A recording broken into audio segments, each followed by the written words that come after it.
घर की बहू शीना को इस बात का बड़ा घमंड था कि जिस काम में वो हाथ डालती थी वो काम अच्छा हो ही जाता है। शीना की हर बात में हाथ का इस्तेमाल जरूर होता था। एक दिन शीना का पति आकाश उससे कहता है, कल जो वो भिंडी बनाई थी ना तुमने, वाह वाह वाह वाह, मजे आ गए। मैंने अपने हाथों से बनाई थी। मेरे हाथों में वैसे भी जादू है, जिस चीज को छू लेती हूँ सोना बन जाती है। अब ये थोड़ा ज्यादा हो रहा है। मतलब अगर हर चीज को छू के सोना ही बना देती हो तुम, तो हमारे नाम के पीछे भी अंबानी ही लगा देते हम। चुप रहो, मुंह पे हाथ रख लो, कुछ भी बोलती रहती हूँ। शीना की सास बगिया से पूजा के लिए फूल चुन रही थी। सुंदर, अति सुंदर, कितने प्यारे गुलाब के फूल है, भगवान जी खुश हो जाएंगे। मैंने अपने हाथों से जो पौधा लगाया था, मेरे हाथों की कोई भी चीज बेकार नहीं जाती। हाँ बेटा, सही कह रही है, इसीलिए तो तुम्हारे पिताजी से मैंने अपने बेटे के लिए तुम्हारा हाथ मांगा था। और उन्होंने हाथों हाथ में मेरा हाथ आपकी बेटी के हाथ में दे भी दिया था। हाँ बेटा, वो तो है, पर मुझे ये बता, तू ये हर बात में हाथ क्यों बीच में लेकर आती है? माँ जी, पंडित जी ने हाथ मेरा देखकर नैनीताल में कहा था कि मेरे हाथ जगन्नाथ हैं, मेरे हाथों से कभी कोई काम नहीं बिगड़ेगा, तो मेरे हाथों की तारीफ तो मुझे करनी पड़ेगी ना। हाँ हाँ, ठीक ही कह रही हो वैसे, तो मिलाओ हाथ इसी बात पर। शीना को न सिर्फ इस बात पे गर्व था कि उसके हाथ से सब अच्छा होता है, बल्कि घर के सारे काम भी वो पहले अपने हाथ से करती, फिर कोई दूसरा उन कामों को कर पाता। एक दिन शीना कपड़े धो रही थी। अरे घर में वॉशिंग मशीन है तो सही, खुद क्यों थक रही हो? कपड़े पहले मेरे हाथ से धुलेंगे, फिर वॉशिंग मशीन से। पहले हाथ की सफाई, फिर मशीन की धुलाई। अगर आज डाकू गब्बर सिंह होता ना, तो वो ये हाथ मुझे दे दे ठाकुर, तुमसे जरूर कहता, और मैं तो दिलवा भी देता तुम्हारे हाथ। हर एक काम में हाथ बटाओ, ज्यादा जुबान न चलाओ, वरना दूंगी एक उल्टे हाथ से। क्या दोगी? कपड़े दूंगी, लो निचोड़ो। ऐसे ही एक दिन, अरे बहू, ये सोफे पर चढ़कर हाथ से पंखा क्यों घुमा रही हो? माँ जी, क्योंकि मेरे हाथ से घूमेगा तो ज्यादा अच्छे से हवा देगा। अरे बेटा, फिर तो तुम गाड़ी का पहिया भी हाथ से घुमा के मायके जाया करो।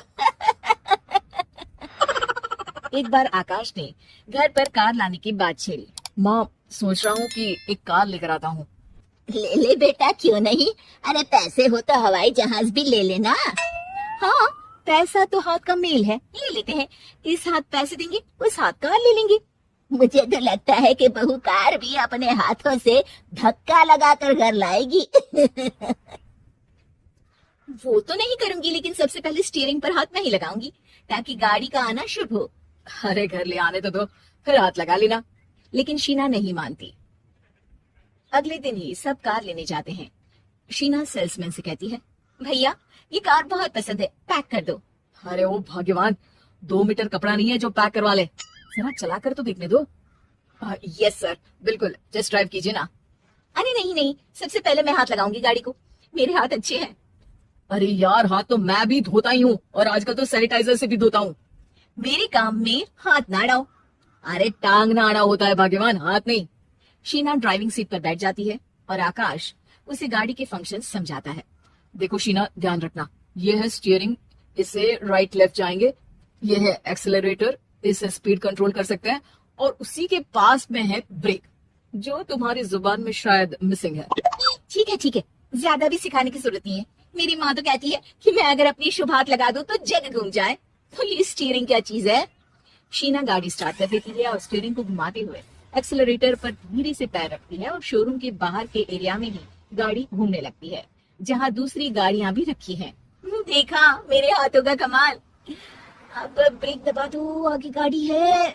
शीना आगे गाड़ी देखकर घबरा जाती है और पांव गलती से एक्सेलरेटर पर पड़ जाता है। कार आगे खड़ी एक बड़ी गाड़ी में घुस जाती है। दोनों कार से उतरते हैं। सेल्समैन भागते हुए आता है। अरे 7 लाख की गाड़ी खरीदने आए थे और 15 लाख की गाड़ी ठोक दी, ओ माय गॉड। आकाश की माँ, आकाश और शीना घबरा जाते हैं, इतना सारा पैसा कहाँ से आएगा? तभी वहाँ मैनेजर भी आ जाता है, पूरा माजरा समझता है। अरे टेंशन मत लीजिए, गाड़ियों का इंश्योरेंस था, आप जो कार लेने आए थे वही खरीद लीजिए, पर मैडम जब तक आप सीख ना ले तब तक गाड़ी मत चलाइएगा, अभी तो आपने गाड़ी बस ठोकी है, जिसका बीमा भी था, लेकिन सड़क पे चलते हर इंसान का बीमा नहीं होता। अरे मेरे हाथों से चुक भी गया ना तो उसकी जिंदगी बन जाएगी, और अगर चला भी गया तो स्वर्ग ही पाएगा। मैनेजर साहब, मेरे हाथ में कोई दिक्कत नहीं है, वो तो बस पाँव गलत जगह पर चला गया था। शीना की बात सुनकर आकाश अपना सर पीटता है और उसकी सास अपने हाथ से खुद का मुंह छिपा लेती है और मैनेजर हाथ जोड़कर माफी मांग लेता है।